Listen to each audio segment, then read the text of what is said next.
Good morning, respected chairpersons and all the delegates. Myself, Dr. Akhileshri. My case study was regarding the therapeutic efficacy of 35% TCA versus combination of 12% ammonium lactate and 0.05% tretinoin in treatment of acanthosis nigricans.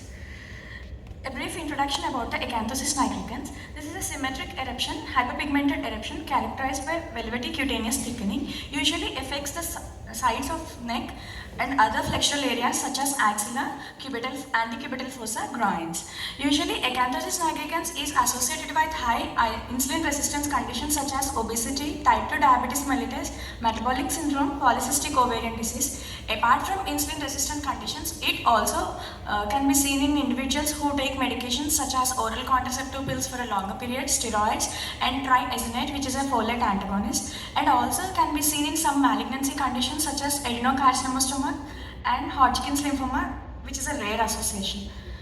This acanthosis nigricans is a significant indicator of insulin sensitivity independent of BMI. Early recognition of the associated conditions is essential for prevention of disease progression.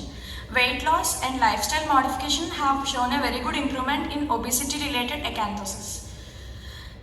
My study was to know the epidemiology of acanthosis nigricans and to compare the effectiveness of 35% TCA on par with 12% ammonium lactate in combination with 0.05% tretinoin.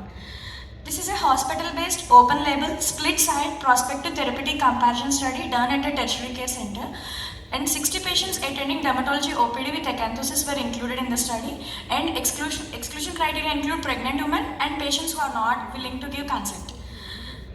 Out of the study conducted on 60 patients, female patients outnumbered the male patients, and the most common age group affected was with a mean in the age group of 21 to 30 years with a mean of 30 years. Then the second most common age group affected falls in the age of 31 to 40.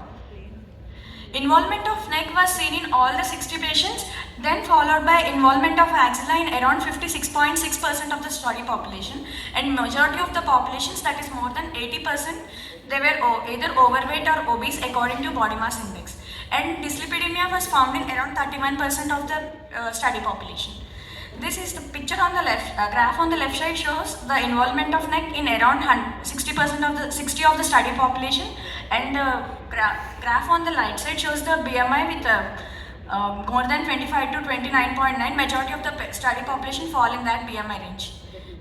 Associated endocrine disorders were also found in the study population. Majority had association with the diabetes, that is in